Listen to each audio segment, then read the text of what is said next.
सकल पदारथ हैं जगमाही, कर्महीन नर पावत नाही। सकल पदारथ हैं जगमाही, कर्महीन नर पावत नाही। जय श्री राम साथियों, स्वागत है आपका हमारे उत्तराखंड की इस इकोनॉमी की सीरीज़ में। ठीक है, तो हम क्या कर रहे हैं, उत्तराखंड की इकोनॉमी कर रहे हैं। ठीक है, हमने लगभग जैसे कृषि था और फसलोत्पादन, सिंचाई व्यवस्था, ये सब किया था। अब ये मेरे कुछ पुराने नोट्स हैं, तो इनमें कुछ वो पॉइंट होंगे जो लास्ट वाली क्लास में नहीं होंगे। ठीक है, तो हम इनको भी साथ साथ कवर करेंगे सारे के सारे। ठीक है, तो चलिए शुरू करते हैं।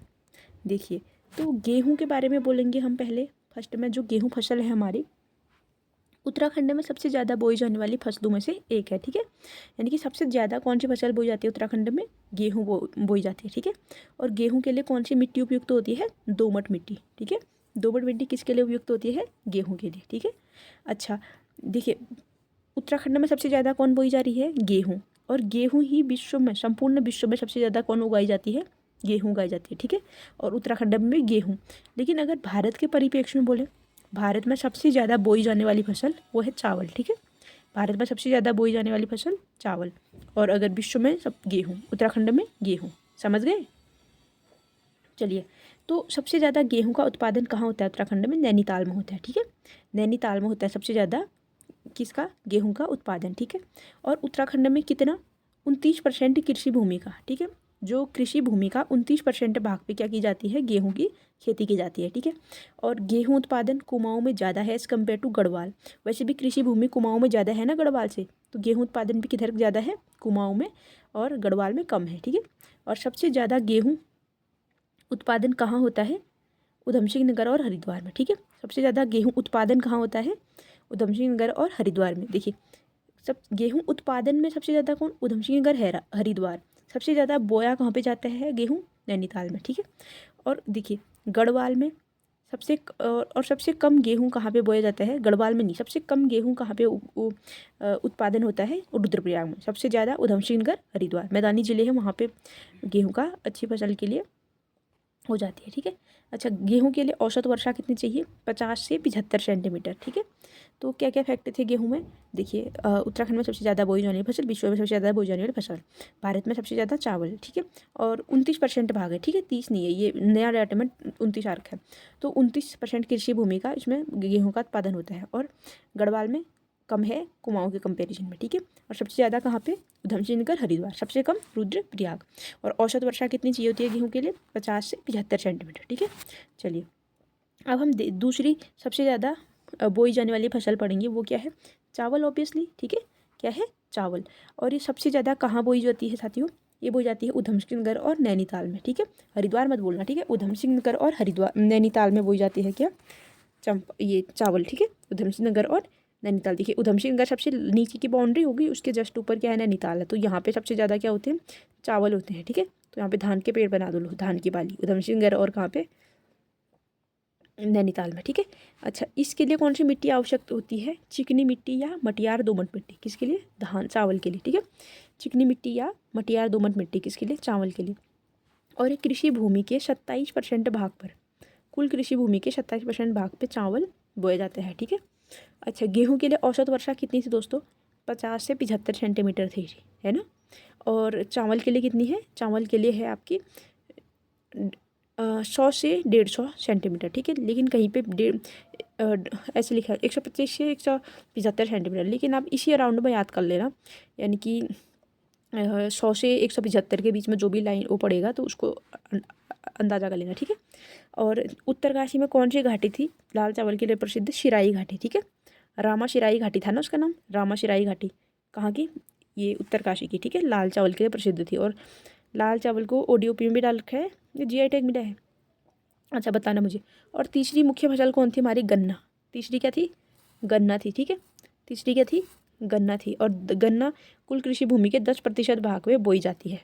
फिर नेक्स्ट बताइए मडुआ। मडुआ, इसको कोदा, रागी, क्वाद ये सब भी बोलते हैं, और इसके आटे को चून बोलते हैं। चून तो वैसे भी हरियाणा वाले आटे को क्या चून ही बोलते हैं। ठीक है, तो और देखिए, और मडुआ कृषि भूमि के 9% भाग पे बोया जाता है। ठीक है, 9% पे, इसको ध्यान करना। नहीं सॉरी 7% पे, सॉरी। ठीक है, 10% देखो मैं एक बार बताती हूँ, एक सेकेंड, यहाँ पे भी डेटा थोड़ा वो मिस्टेक हो रखा है।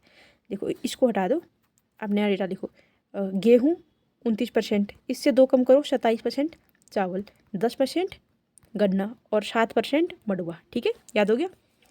गेहूँ 29%, चावल 27, गन्ना 10 और मडुआ 7। ठीक है, तो मडुआ और देखिए तो और पर्वतीय भागों में ज़्यादा उत्पादन होता है किसका? मडवे का। ठीक है, मडवे का पर्वतीय भागों में ज़्यादा उत्पादन होता है। और खरीफ सत्र में पहली बार 2022-23 में मडवे को खरीदा गया। ठीक है, मडवे को पहली बार खरीफ सत्र में कब खरीदा गया? 2022-23 में। और सबसे ज़्यादा उत्पादन कहाँ होता है मडवे का? पौड़ी में। ठीक है, सबसे ज़्यादा उत्पादन कहाँ होता है मडवे का? पौड़ी में। और निर्यात किधर किया जाता है मडवे के लिए? जापान में। जो बेस्ट क्वालिटी का मडुआ होता है वो हम जापान को बेच देते हैं। ठीक है, चलिए अब देखिए, अब जो गन्ना थी, गन्ना के बारे में अभी हमने देखा ना, तीसरी क्या थी वो?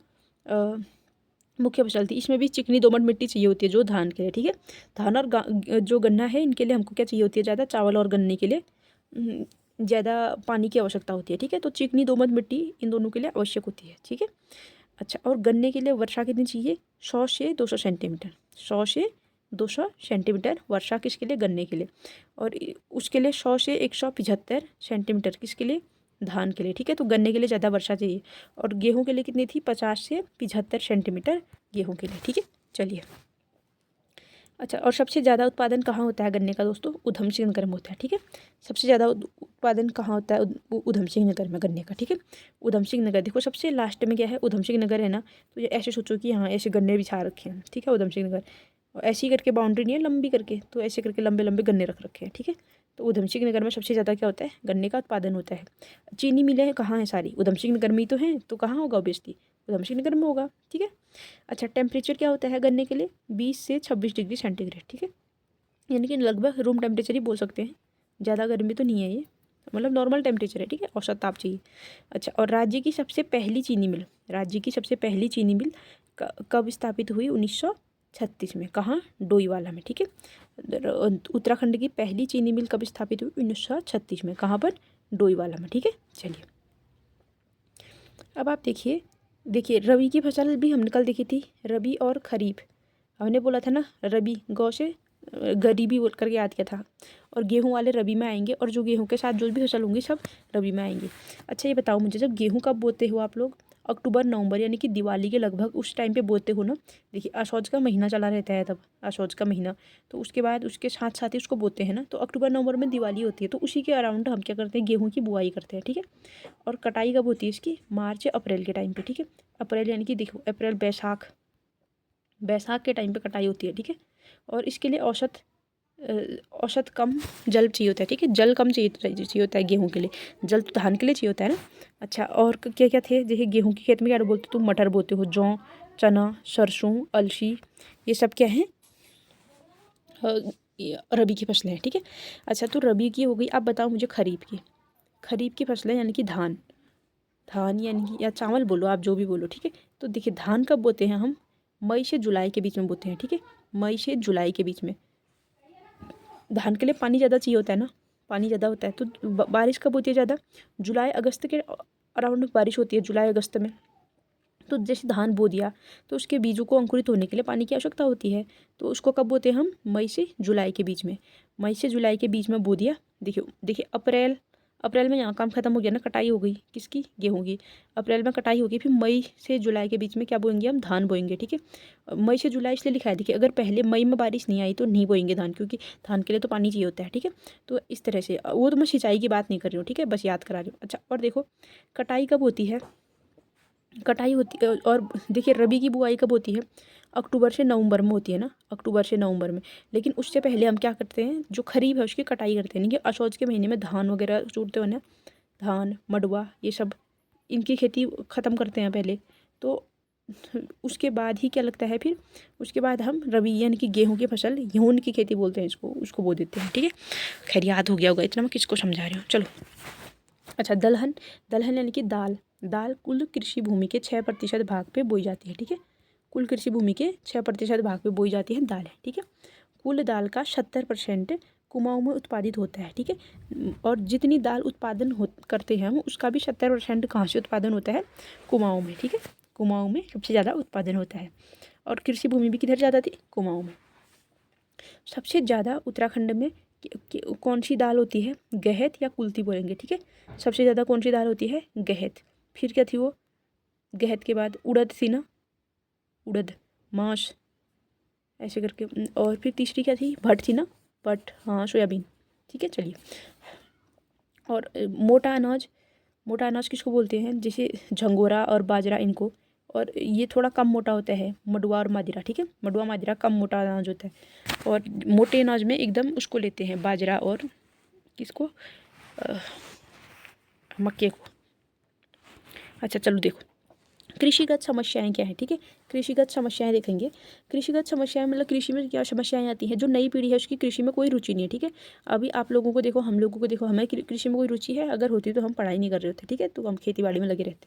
तो देखिए, तो इसके लिए क्या किया है गवर्नमेंट ने, एक प्रयास किया है, पंतनगर में जो कृषि विश्वविद्यालय खोला। कब खोला, 17 नवंबर 1960 को। ठीक है, 1960 को खोला, देश का पहला कृषि विश्वविद्यालय पंतनगर में खोला गया।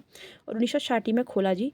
और 1972 में इसके आगे नाम जोड़ दिया, JB पंत कृषि विश्वविद्यालय, यानी कि गोविंद बल्लभ पंत जी का नाम कब जोड़ा पंतनगर कृषि विद्यालय से, 1972 में। कब बना, 1960 में। ठीक है, अच्छा और क्या है कृषि का, और देखिए भौगोलिक स्थिति का कारण सिंचाई की असुविधा। ठीक है, भौगोलिक स्थिति के कारण सिंचाई की असुविधा। सिंचाई क्योंकि हर जगह तो नहीं होती है, मैदानी क्षेत्रों में तो हो जाती है, लेकिन पर्वतीय क्षेत्रों में नहीं हो पाती है। और पर्वतीय क्षेत्रों की पर्वतीय क्षेत्र का भाग ज़्यादा है मैदानी क्षेत्र से, तो इसलिए असुविधा होती है। ठीक है, और जलवायु परिवर्तन, जैसे जंगल की आग हो गई, ये सब भी क्या होती हैं, फैक्टर हैं जो कि कृषि उत्पादन में बाधा आती है।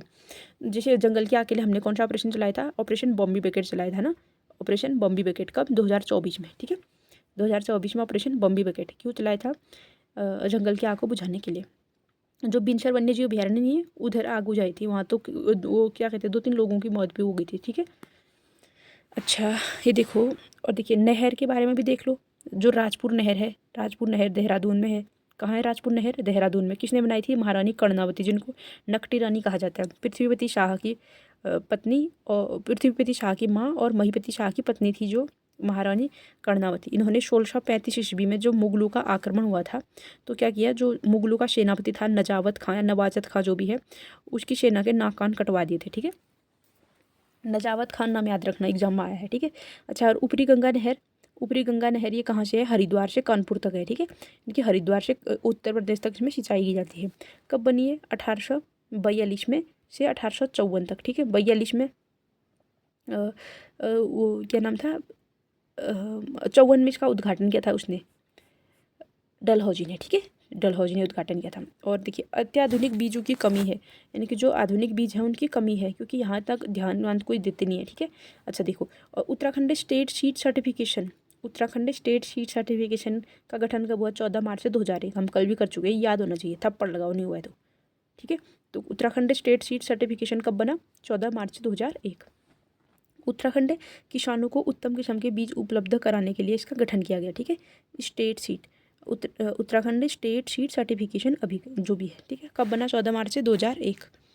और तकनीकी की कमी है, मशीनीकरण की कमी है, ट्रैक्टर, खाद, बीज, ये सब के कम है। और चकबंदी का ना होना, चकबंदी का हमने बात की थी, क्या होता है चकबंदी, अगर ऐसे करके जो बिखरी हुई भूमि है उसको एक बड़ा भूखंड बना देना, क्या होता है, उसी को चकबंदी बोलते हैं। ठीक है, तो ये यहाँ होती नहीं है, क्योंकि सबको अपने अपने दूर दूर खेत चाहिए। तो इसमें क्या है, भू सुधार हेतु देश का पहला संविधान संशोधन, चकबंदी में जो भूमि सुधार के लिए ही तो किया था पहला संविधान संशोधन। कब किया था, 1951 में किया था ना, भूमि सुधार के लिए। फिर 1951 में क्या किया गया, भूमि सुधार के लिए पहला संविधान संशोधन। ठीक है, अच्छा भारत में चकबंदी की शुरुआत कब हुई, 1920-21 में। ठीक है, कहाँ से, पंजाब से।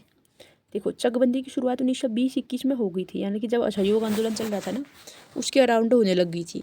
तो कहाँ से हुई, पंजाब में। और चकबंदी के पितामह किनको बोलते हैं, गणेश सिंह गरीब को। ठीक है, गणेश सिंह गरीब को क्या बोलते हैं, चकबंदी के पितामह, गणेश सिंह गरीब को। किसको, गणेश सिंह गरीब को। और चकबंदी दिवस मनाते हैं साथियों 1 मार्च को। ठीक है, चकबंदी दिवस कब मनाते हैं, 1 मार्च को। चलिए, अच्छा चकबंदी का फिर से बताओ, मेरे को लग रहा है। अच्छा वो बताओ, उत्तराखंड स्टेट सीड सर्टिफिकेशन अभिकरण कब बना, 14 मार्च 2001। और वो पंतनगर यूनिवर्सिटी, 17 नवंबर 1960, नाम जोड़ा गया जीबी पंत का 1972 में। अच्छा चकबंदी की शुरुआत कब हुई उत्तराखंड में, उत्तराखंड में नहीं, सॉरी, भारत में कब हुई चकबंदी की शुरुआत, 1920-21 में, ठीक है, 1920-21 असहयोग आंदोलन के दौरान चकबंदी की शुरुआत हो गई है, ऐसे याद करो, ठीक है। और चकबंदी का पितामह किसको बोला जाता है? गणेश सिंह गरीब को। चकबंदी का पितामह किसको बोला जाता है? गणेश सिंह गरीब को। चकबंदी दिवस कब मनाते हैं? 1 मार्च को। पहला संविधान संशोधन क्यों किया गया था? भूमि सुधार हेतु ही किया गया था, ठीक है। और जंगली जानवर पता है, बाघ, हर जगह बाघ घूम रहा है। और देखिए हाथी के लिए हमने कौन सा चलाया था? ऑपरेशन बी चलाया था ना, वो बी यानी कि मधुमक्खी। तो मधुमक्खी के छत्ते लगाते थे हमने, तो मधुमक्खी हाथी को काटते थे, तो हाथी वो मतलब शहरी इलाकों में आता था, तो इसलिए ये ऑपरेशन बी चलाया था, ठीक है। ऑपरेशन बी, गलत मत करना, ऐसे बी आएगा पेपर में, तुम बी से कुछ ही समझोगे, ठीक है। और ऑपरेशन लाल लोमड़ी शुअरों के लिए चलाया था, ठीक है। ऑपरेशन लाल लोमड़ी शुअरों के लिए। चलिए, तो ये था हमारा क्या, समस्याएं और ये हल्का फुल्का उनके बारे में। अब इसमें तो जो अभिकरण हैं और ये नीतियाँ हैं, ये हैं, इनको मेरे को लग रहा है कि दूसरे में।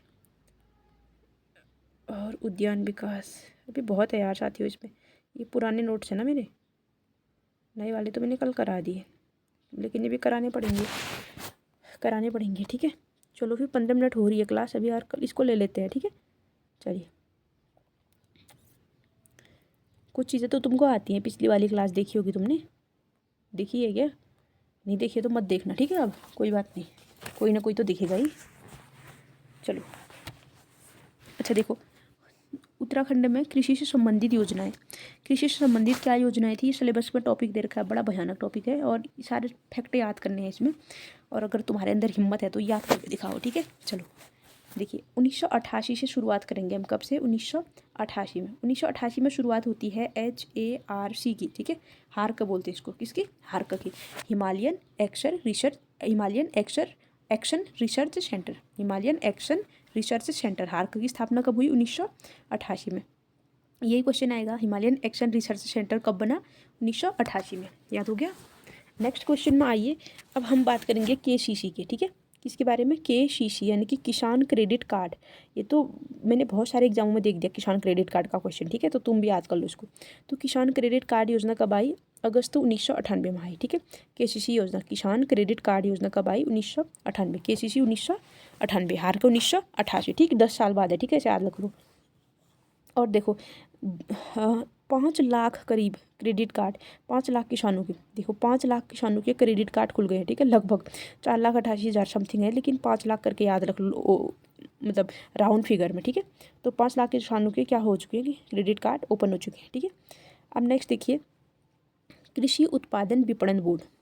कृषि उत्पादन विपणन बोर्ड, इसका गठन हुआ दिसंबर 2000 में। कृषि उत्पादन विपणन बोर्ड का गठन कब हुआ? दिसंबर 2000 में। ये क्यों था? मार्केटिंग करने के लिए था, ठीक है। कृषि उत्पादन विपणन बोर्ड ये मार्केटिंग करने के लिए था, यानी कि फॉर्म टू प्लेट इसका वो था, मतलब वर्क था, ठीक है। मार्केटिंग मतलब इस तरह से इसका मोटो था। कृषि उत्पादन विपणन बोर्ड कब बना? 2000 दिसंबर में, ठीक है। दिसंबर 2000 में बना। दिसंबर 2000 में क्या बना? कृषि उत्पादन विपणन बोर्ड। फिर ये आपने पढ़ा था अभी थोड़ी देर पहले, उत्तराखंड स्टेट सीड सर्टिफिकेशन अभिकरण, 14 मार्च 2001, ठीक है, 14 मार्च 2001। पुराना बताओ, हार्क कब बना था? HARC 1988, Himalayan action research centre. दूसरा क्या था? KCC कब आया? अगस्त 10 साल जोड़ो, 98 में, ठीक है। और फिर कृषि उत्पादन विपणन बोर्ड दिसंबर 2020, ठीक है। कृषि उत्पादन विपणन बोर्ड दिसंबर 2020। और उत्तराखंड स्टेट सीड अभिकरण 14 मार्च 2001, ठीक है। चलिए, मैंने दिसंबर 2020 बोल दिया क्या? दिसंबर 2000 है, ठीक है। अरे यार मैं गलती से बोल दिया, ठीक है, समझ गए होंगे आप। कृषि उत्पादन विपणन बोर्ड दिसंबर 2000, ठीक है। चलिए नेक्स्ट, अभी देखिए 2003 में क्या बना? उत्तराखंड जैविक उत्पाद परिषद, उत्तराखंड जैविक उत्पाद परिषद, Uttarakhand organic community board, Uttarakhand जैविक उत्पाद परिषद, उत्तराखंड जैव ऑर्गेनिक कम्युनिटी बोर्ड कब बना? 2003 में। उत्तराखंड जैविक उत्पाद परिषद, उत्तराखंड ऑर्गेनिक कम्युनिटी बोर्ड कब बना? 2003 में, ठीक है। इसमें क्या था? और अच्छा नेक्स्ट, अब नेक्स्ट देखिए, जैविक प्रशिक्षण एवं शिक्षण संस्थान, जैविक प्रशिक्षण एवं शिक्षण संस्थान मंजीखाली रानीखेत में, ठीक है। कहाँ बना है? मंजीखाली रानीखेत में, जैविक प्रशिक्षण एवं शिक्षण संस्थान मंजीखाली रानीखेत में, ठीक है। और अच्छा, organic certification agency, organic certification agency, इसका हेडक्वार्टर है देहरादून में, ठीक है। कब बनी ये? 8 जून 2006 को। ऑर्गेनिक सर्टिफिकेशन एजेंसी, ये मैंने लास्ट क्लास में भी कराया है। ऑर्गेनिक सर्टिफिकेशन एजेंसी 8 जून 2006। कब बनी? 8 जून 2006। ऑर्गेनिक सर्टिफिकेशन एजेंसी 8 जून 2006, हेडक्वार्टर देहरादून। नेक्स्ट देखिए, किसान रत्न सम्मान। किसान रत्न सम्मान 2010 में, ठीक है। किसान रत्न सम्मान 2010 में दिया जाने लगा। ये क्यों दिया जाता है? कृषि और पशुपालन में अच्छे प्रदर्शन के लिए दिया जाता है किसान रत्न सम्मान, ठीक है। देखिए 2011 में क्या आती है? उत्तराखंड की पहली कृषि नीति आती है। 11 के बाद कब आती है? 2018 में दूसरी कृषि नीति, ठीक है। पहली कृषि नीति कब आई? 2011 में। दूसरी कब आई? 2018 में। किसान रत्न सम्मान 2010 में। और जैविक प्रशिक्षण एवं शिक्षण बोर्ड कहाँ पर है इसका? वो प्रशिक्षण केंद्र मंजीखाली रानीखेत में। और ऑर्गेनिक सर्टिफिकेशन एजेंसी 8 जून 2006, हेडक्वार्टर देहरादून। और ऑर्गेनिक सर्टिफिकेशन एजेंसी 8 जून 2006, हेडक्वार्टर देहरादून। हार्क कब बना था? Himalayan action research centre, hark 1988 में। केसीसी 1998 में, अगस्त महीना भी याद कर लो। और कितने बन गए हैं? लगभग 5 लाख किसानों के लगभग बन चुके हैं केसीसी में अकाउंट। और उत्तराखंड स्टेट सीड अभिकरण 14 मार्च 2001, ठीक है। और उत्तराखंड जैविक उत्पाद परिषद या Uttarakhand organic community board, Uttarakhand organic community board 2003 में, ठीक है। देखिए ऑर्गेनिक कम्युनिटी बोर्ड अलग है। ऑर्गेनिक कम्युनिटी बोर्ड, देखो ऑर्गेनिक कम्युनिटी बोर्ड बन गया था 2003 में। और ऑर्गेनिक फिर ये सर्टिफिकेट वाली है, ठीक है। सर्टिफिकेट देगी एजेंसी बाद में बनी 2006 में, ठीक है। चलो, और किसान रत्न सम्मान 2010 में। पहली किसान नीति 2011 में, दूसरी 2018 में, ठीक है। 2018 में। अच्छा ये देखो, घेरबाड़ योजना। घेरबाड़ योजना क्यों प्रसिद्ध है? बागानों को जंगली जानवरों से बचाने के लिए। घेरबाड़, बाड़ लगा दो यार, इसको तो तुम लगा ही लोगे अनुमान, बाड़ तो लगाते होंगे घर में, ठीक है। नेक्स्ट देखो, 2015 में परंपरागत कृषि विकास योजना। परंपरागत कृषि विकास योजना किसकी योजना है? केंद्र सरकार की है, ठीक है। परंपरागत कृषि विकास योजना, परंपरागत कृषि विकास योजना, परंपरागत कृषि विकास योजना किसकी है? केंद्र सरकार की है। और कौन सा मंत्रालय इसके लिए उत्तरदायी है? केंद्रीय कृषि एवं किसान कल्याण मंत्रालय। केंद्रीय कृषि एवं किसान कल्याण मंत्रालय इसके लिए उत्तरदायी है, ठीक है। और इसमें क्या होता है साथियों, जो जैविक खेती है ना, जैविक खेती के लिए प्रशिक्षण और जो खाद प्रबंधन, मृदा परीक्षण, जैविक उत्पादों का विपणन, कृषि यंत्रों हेतु वित्तीय सहायता भी दी जाती है, ठीक है। तो देखिए जो जैविक उत्पाद है, जैविक खेती है, उसके लिए प्रशिक्षण, खाद प्रबंधन, मृदा परीक्षण, जैविक उत्पादों का विपणन, ये सब किया जाता है, ठीक है।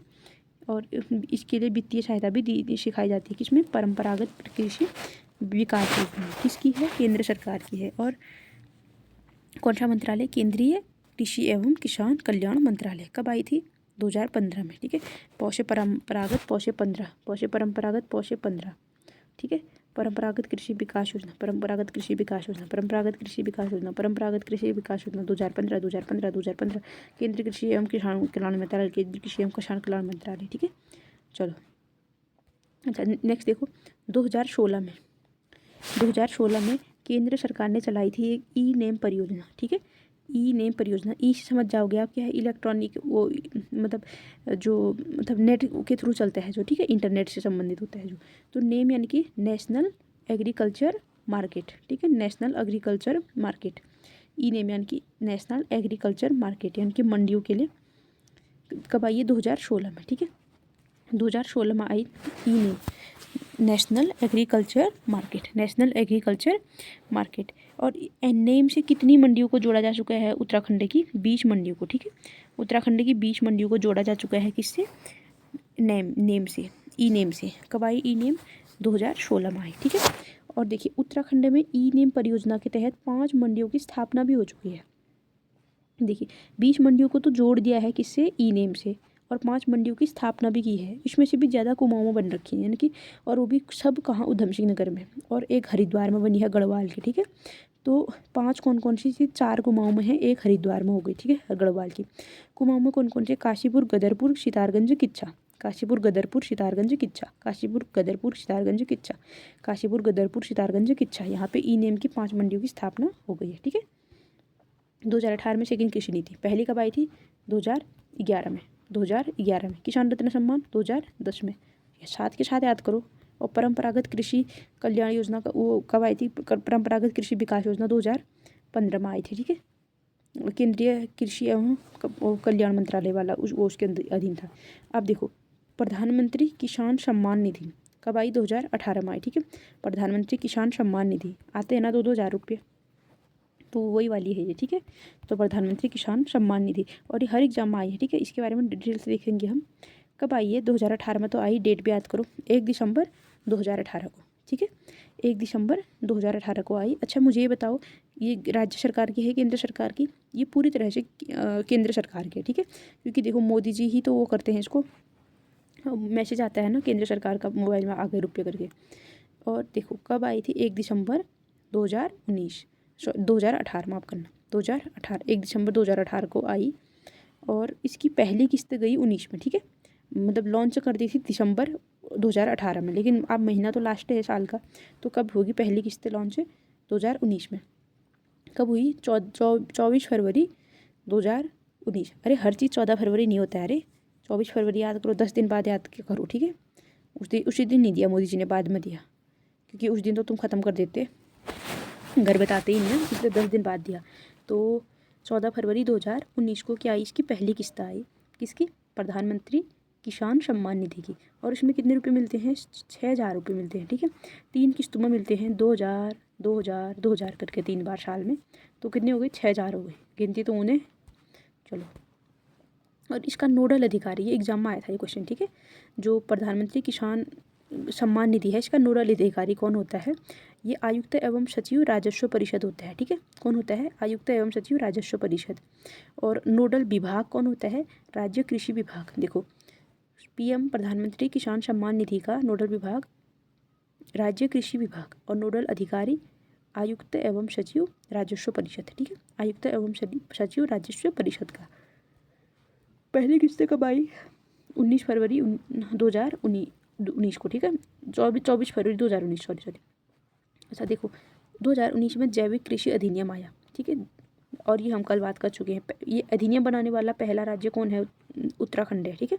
और पहला जैविक राज्य देश का कौन? सिक्किम, ठीक है। जैविक राज्य सिक्किम, और एक्ट बनाने वाला उत्तराखंड। और जैविक एक्ट कब आया था? 2019 में आया था, ठीक है। और उत्तराखंड ही सरकारी भूमि को पट्टे पर देने वाला पहला राज्य बना। सरकारी भूमि को पट्टे पर देने वाला पहला राज्य कौन बना? उत्तराखंड। उत्तराखंड ने स्वयं को क्या किया है? जैविक राज्य घोषित किया है, ठीक है। स्वयं को क्या कर दिया उत्तराखंड ने? जैविक राज्य घोषित कर दिया। नेक्स्ट देखो, कृषि विविधीकरण परियोजना। कृषि विविधीकरण परियोजना राज्य में कब लागू हुई? मई 2001 में, ठीक है। और केंद्र में कब लागू हो गई थी? ये सितंबर 1998 में, ठीक है। कृषि विविधीकरण परियोजना केंद्र में कब लागू हो गई थी? 1998 में। और अभी राज्य में कब लागू हुई? मई 2001 में, ठीक है। सितंबर 1998 में कृषि विविधीकरण परियोजना केंद्र में 1998 में, और राज्य में 2001 में, ठीक है। तो देखो ज़्यादा अंतर थोड़ी है, 2001, 98, 99, 100, 1 ऐसे करके बंद हो जाता है, ठीक है। तो देखो केंद्र ने पहले शुरू कर दी थी, ठीक है, कृषि विविधीकरण परियोजना। चलिए नेक्स्ट देखो, प्रधानमंत्री किसान मानधन योजना। क्या है? प्रधानमंत्री किसान मानधन योजना। प्रधानमंत्री किसान मानधन योजना, प्रधानमंत्री है तो किससे संबंधित होगी? केंद्र पोषित होगी, ठीक है। पूर्णतः केंद्र पोषित योजना। अब ये किस लिए है प्रधानमंत्री किसान मानधन योजना? यह एक स्वैच्छिक एवं अंशदायी पेंशन वृद्धावस्था पेंशन योजना थी, ठीक है। यानी कि स्वैच्छिक और अंशदायी वृद्धावस्था पेंशन थी। इसमें क्या होता है, जो 18 से 40 आयु वर्ग के लोग होते हैं, यानी कि 18 से 40 साल तक के जो लोग होते हैं, वो उसमें पहले पैसे देते हैं हर महीने। मतलब इसमें मतलब हर महीने 55 रुपये से लेके 200 रुपये तक, जितना चाहो उतना दे सकते हो हर महीने। और उनको फिर 60 साल के बाद, जैसे ही वो 60 साल के हो जाएंगे, उसके बाद उनको हर महीने लगभग मतलब कम से कम 3,000 से हर माह सैलरी मिलेगी, ठीक है। 3,000 रुपये हर माह करके सैलरी मतलब पेंशन मिलेगी। देखो क्या करना है, अभी पैसे देने हैं इनको, कब? मतलब 55 रुपये से 200 रुपये तक 18 से 40 साल तक के लोगों को। फिर जैसे ही ये कब 60 साल के होंगे तो इनको हर महीने 3,000, कम से कम 3,000 से ज़्यादा, आप जितने ज़्यादा दिए होंगे उतने ज़्यादा मतलब इनको पेंशन मिलेगी। ठीक है, तो क्या है, ये स्वैच्छिक है। स्वैच्छिक है यानी कि अगर चाहो तो दो, अन्ना मत दो। और अंशदायी वृद्धावस्था पेंशन योजना थी। ठीक है, अच्छा, और केंद्र पोषित है। अच्छा, ये सब तो समझ गए तुम, क्या है नहीं है करके। और ये बताओ मुझे, लॉन्च कब हुई? ये 2019 में हुई। ठीक है, लॉन्च हुई ये 12 सितंबर 2019 को। ठीक है, 12 सितंबर 2019 को अधिकारिकता लॉन्च हुई। ठीक है, ऑफिशियली लॉन्च कब हुई? 12 सितंबर 2019 को। और लागू 9 अगस्त 2019, 9 अगस्त 2019 को। देखो, लागू पहले हो गई थी। ठीक है, 9 अगस्त 2019 को लागू हो गई थी, लेकिन ऑफिशियली लॉन्च हुई 12 सितंबर को। ठीक है, 12 सितंबर 2019 को। आयु वर्ग आ सकता है इसमें। प्रधानमंत्री किसान मान धन योजना में आयु वर्ग क्या है? 18 से 24। और कितने रुपए मिलेंगे बाद में? 3,000 रुपये प्रति माह। और प्रीमियम की राशि कितनी है अंशदान में? 55 रुपये से लेके 200 रुपये तक। ठीक है, 55 से लेके 200 रुपये तक। कब आई थी? 9 अगस्त 2019 को। और ऑफिशियली कब हुई? 12 अगस्त 2019 को। ठीक है, 9 अगस्त 12 अगस्त हो गई डेट याद? चलो नेक्स्ट देखो, प्रधानमंत्री सूक्ष्म खाद उन्नयन योजना। देखो, योजनाओं को हल्के में मत लेना। ठीक है, थोड़ा बोरियत तो होती है इनमें, लेकिन ये एग्जाम में आती है, पक्की बात है। प्रधानमंत्री सूक्ष्म खाद्य उन्नयन योजना, प्रधानमंत्री सूक्ष्म खाद्य उन्नयन योजना, इसकी अवधि थी 2020-21 से 2024-25 तक। ठीक है, प्रधानमंत्री सूक्ष्म खाद्य उन्नयन योजना में अवधि क्या थी? 2020-21 से लेके 2024-25 तक। और यह क्या है? यह खाद्य प्रसंस्करण एवं उद्योग मंत्रालय द्वारा नाफेड की सहायता से संचालित की जाती है। ठीक है, किसके द्वारा? खाद्य प्रसंस्करण व उद्योग मंत्रालय द्वारा नेफेड की हेल्प से संचालित की जाती है। ठीक है, और सूक्ष्म खाद्य उद्यमों की स्थापना हेतु लागत का 35% या अधिकतम 10 लाख रुपये आर्थिक सहायता दी जाती है केंद्र में। ठीक है, देखो, अगर केंद्र में हमको मतलब मदद करेंगे तो जो सूक्ष्म खाद्य उद्यम है, मतलब जो क्या बोलते हो, लघु उद्योग ऐसे करके, MSME नहीं था, तो उसमें जो सूक्ष्म होता है, माइक्रो वाला, तो उनको अगर स्थापना करेंगे तो हम, तो केंद्र में कितने रुपए देंगे? 10 लाख रुपए देंगे अधिकतम, या 35%, मतलब जितने तुम्हारे रुपए लगे उसके 35% है क्या देंगे? केंद्र सरकार रुपए देगी। सपोज 1 लाख रुपए लग गए तुम्हारे, कितने रुपए लगे? 1 लाख रुपए, उसमें से 35,000 कौन देगी? सरकार देगी। या 1 लाख छोड़ो, सपोज 10 लाख लग गए, 10 लाख लग गए तो 10 लाख के कौन देगी? सरकार देगी। मतलब 10 लाख पूरे नहीं देगी। ठीक है, मतलब 35% देगी जितना तुमने लगाया है उसका। और अधिकतम 10 लाख तक लगा सकते हो। ऐसे तुमने मतलब सरकार दे ही रही है करके तुम 35% तुमने बड़ा वो बना दिया, पैकेज बना दिया, तो इतना भी नहीं देगी सरकार। ठीक है, चलिए, कौन सा था ये? प्रधानमंत्री सूक्ष्म खाद्य उन्नयन योजना। तो सूक्ष्म खाद्य से समझो, सूक्ष्म खाद्य उद्यमों की स्थापना करनी होगी इसमें। ठीक है, और देखो, केंद्र में 35% और 10 लाख है, लेकिन राज्य में इसका 25% है। ठीक है, और राज्य में क्या है? 25% और अधिकतम 5 लाख रुपए दिए जाते हैं। किसमें? उत्तराखंड में। ठीक है, पर्वतीय क्षेत्र में उत्तराखंड आता है ना, तो क्या दिए? कितने रुपये? 25% और अधिकतम 5 लाख रुपये दिए जाते हैं। और ODOP को बढ़ावा देने हेतु प्रयासरत है। ODOP यानी कि 1 डिस्ट्रिक्ट 1 प्रोडक्ट, 1 डिस्ट्रिक्ट 1 प्रोडक्ट, यानी कि एक जिला एक उत्पाद के को बढ़ावा देने के लिए ये क्या है? प्रधानमंत्री सूक्ष्म खाद्य उन्नयन योजना प्रयासरत है। ठीक है, ODOP में क्या है? जैसे मैं पिथौरागढ़ का बताऊँ, पिथौरागढ़ की हल्दी, और ये नैनीताल का आड़ू जूस, और ये उत्तरकाशी के सेब हो गए, उत्तरकाशी हर्षिल के सेब हो गए, और हरिद्वार का मशरूम, और बताओ मुझे, चमोली के मछली, देहरादून के बेकरी, और अदरक था टिहरी का, नींबू वर्गीय फल थे पौड़ी के, उधम सिंह नगर आम, चंपावत का तेजपत्ता मसाले, और नैनीताल का बोल दिया हमने आड़ू का जूस, बागेश्वर के कीवी, अल्मोड़ा के खुमानी। ठीक है, अल्मोड़ा के खुमानी और पिथौरागढ़ की हल्दी। फिर से बताओ, पिथौरागढ़ हल्दी, अल्मोड़ा खुमानी, बागेश्वर कीवी, नैनीताल फलू का जूस यानी कि मोस्टली आलू, और चंपावत का तेजपत्ता व मसाले, उधम सिंह नगर आम, गढ़वाल क्या हो? पौड़ी का नींबू वर्गीय फल, टिहरी अदरक, चमोली मछली, देहरादून बेकरी प्रोडक्ट, और रुद्रप्रयाग चौलाई के लड्डू, चूहे के लड्डू कहाँ के? रुद्रप्रयाग के, ठीक है। और सेब उत्तरकाशी के, हरिद्वार के मशरूम, हरिद्वार मशरूम, उत्तरकाशी सेब, चौलाई लड्डू रुद्रप्रयाग। बेकर उत्पाद, बेकर देखो बेकरी प्रोडक्ट देहरादून, और चमोली के मछली उत्पाद, टिहरी के अदरक, नींबू वर्गीय फल पौड़ी के, आम उधम सिंह नगर के, और तेजपत्ता चंपावत का, और आड़ू जूस नैनीताल, कीवी बागेश्वर, खुमानी अल्मोड़ा, और हल्दी पिथौरागढ़, ठीक है। ये याद हो गए होंगे, लिखने हैं तो लिख लो, बाकी मैं उसमें कराऊंगी करंट वाले सेक्शन में, ठीक है। तो ये तो हो गया हमारा क्या, अच्छा हाँ एक और वो छूटा है जो, इसको भी देखो। जो प्रधानमंत्री खाद्य उन्नयन योजना है ना साथियों, उसमें क्या है, इंक्यूबेशन सेंटर भी स्थापित कर रखा है, कहाँ पे? पंतनगर विश्वविद्यालय में, ठीक है। इस योजना के तहत उत्तराखंड में एक इंक्यूबेशन सेंटर भी कहाँ पे स्थापित किया गया है? पंतनगर में, ठीक है। अच्छा एक बार इसको हम पुराना रिवाइज कर लेते हैं, ठीक है। बस इतना ही तो है ये पिछड़ा भी था ना थोड़ा, हाँ कुछ ज़्यादा नहीं था, ठीक है। देखो गेहूँ कितने परसेंट भाग पे बोई जाती है? 29% पे। कुमाऊं में ज़्यादा गेहूँ, गढ़वाल में कम। और गेहूँ का वो मिट्टी कौन सी थी? दोमट मिट्टी थी। और वर्षा कितनी चाहिए थी? 50 से 75%। सबसे ज़्यादा गेहूँ भारत में क्या बोया जाता है? भारत में चावल बोए जाते हैं सबसे ज़्यादा, और उत्तराखंड में सबसे ज़्यादा गेहूँ बोया जाता है, विश्व में सबसे ज़्यादा गेहूँ बोया जाता है। और मिट्टी कौन सी थी इसके लिए? गुड दोमट मिट्टी, ठीक है। और सबसे ज़्यादा गेहूँ कहाँ पे बोया जाता है? नैनीताल में। और सबसे ज़्यादा उत्पादन कहाँ पे होता है? उधम सिंह नगर और हरिद्वार में। फिर वैसे ही चावल देखा हमने, चावल सबसे ज़्यादा कहाँ पे होता है? उधम सिंह नगर और नैनीताल में। उधम सिंह नगर और नैनीताल, ठीक है, नैनीताल। और चावल के लिए मिट्टी कौन सी थी? चिकनी उपजाऊ या मटियार दोमट मिट्टी। और मटियार ये चिकनी ये मिट्टी उसके लिए भी किसके लिए प्रयुक्त थी? चिकनी दोमट मिट्टी गन्ने के लिए। गन्ना कितने परसेंट भाग पे? गन्ना बताओ 10% पे, मडुआ 7% पे। और चावल के लिए औसत वर्षा कितनी थी? 100 से 175, जो भी बीच में हाथ पड़ेगा बता देना। अच्छा और लाल चावल के लिए शिराई घाटी कहाँ है? उत्तरकाशी में। और मडुआ निर्यात कहाँ को किया जाता है? जापान को। सबसे ज़्यादा मडुआ कहाँ पे होता है? पौड़ी में। सबसे ज़्यादा मडुआ पर्वतीय भागों में होता है। और गन्ना के लिए वर्षा कितनी चाहिए? 100 से 200 सेंटीमीटर, ठीक है। 100 से 200 सेंटीमीटर गन्ना के लिए वर्षा चाहिए। और गेहूँ कितने परसेंट भाग पे था? 29। और चावल 27, गन्ना 10, मडुआ 7, ठीक है।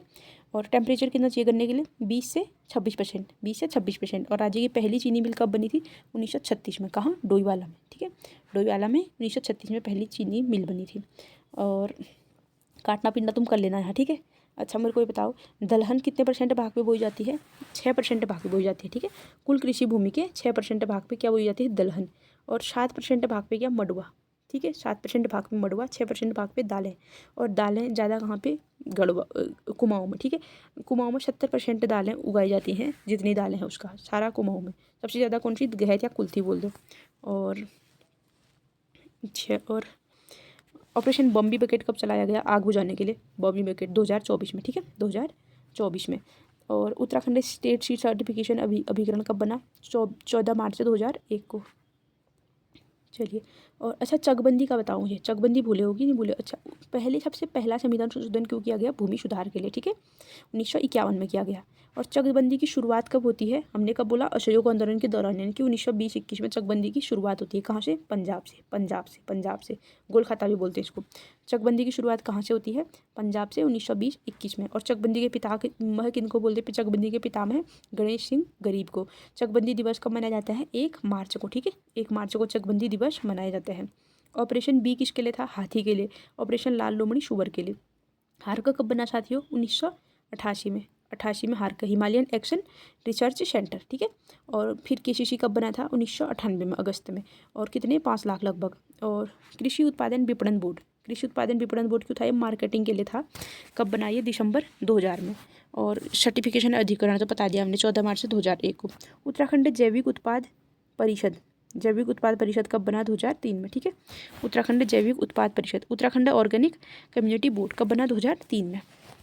और जो जैविक प्रशिक्षण एवं शिक्षण संस्थान कहाँ पर है? मंजीखाली रानीखेत में। जैविक प्रशिक्षण एवं शिक्षण संस्थान कहाँ पर है? मंजीखाली रानीखेत में। और ऑर्गेनिक सर्टिफिकेशन एजेंसी कब बनी? 8 जून 2006 को। हेडक्वार्टर किधर है इसका? देहरादून में, ठीक है। ऑर्गेनिक सर्टिफिकेशन एजेंसी कहाँ बनी? देहरादून में। हेडक्वार्टर किधर है? हेडक्वार्टर देहरादून में है, बनी 8 जून 2006 को। किसान रत्न सम्मान 2010, पहली कृषि नीति 2011, दूसरी कृषि नीति 2018। और घेरबाड़ योजना क्यों थी? बागवानों की सुरक्षा के लिए थी। अच्छा मेरे को ये बताओ, परंपरागत कृषि विकास योजना कब आई? परंपरागत पौषे 2015 में। इसमें क्या था? पूर्णतः केंद्र पोषित थी और क्या केंद्रीय कृषि एवं किसान मंत्रालय के अधीन थी, ठीक है। और फिर ई नेम परियोजना कब लाई गई उत्तराखंड में? ई नेम परियोजना 2016 में लाई गई, ठीक है। 2016 में लाएगी ई नेम यानी कि नेशनल एग्रीकल्चर मार्केट। इसमें उत्तराखंड की 20 मंडियों को जोड़ा गया है और 5 मंडियों की स्थापना की गई है उत्तराखंड में ई नेम के तहत। कौन कौन सी थी? हरिद्वार थी, गढ़वाल की एक, और बाकी कुमाऊं में थी। कौन कौन? काशीपुर, गदरपुर, सितारगंज और किच्छा, ठीक है। देखो तुम्हें याद है नहीं है।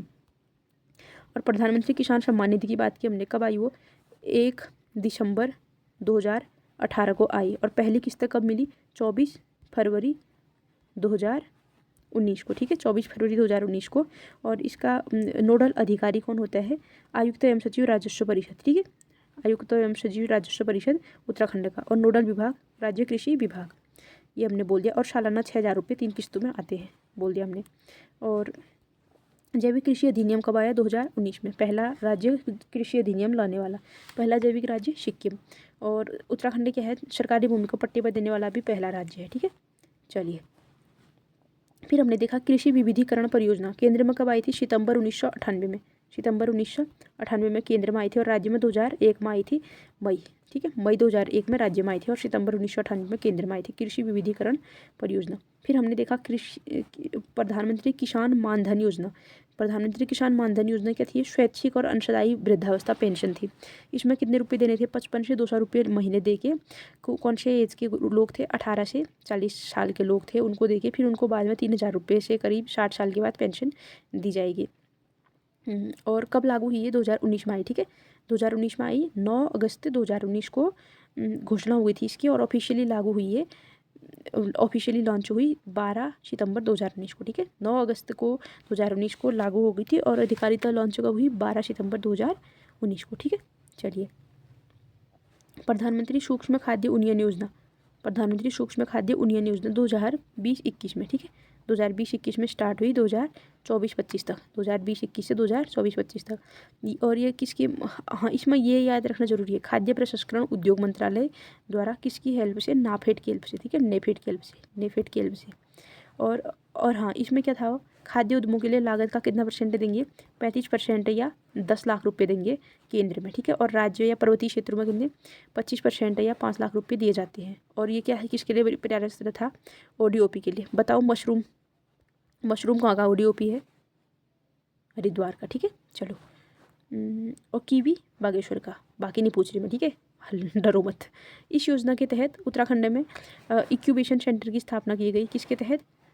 जो ये प्रधान सूक्ष्म खाद्य उन्नयन योजना है, ठीक है। सूक्ष्म खाद्य उन्नयन योजना के तहत कहाँ पे? पंतनगर विश्वविद्यालय में, ठीक है।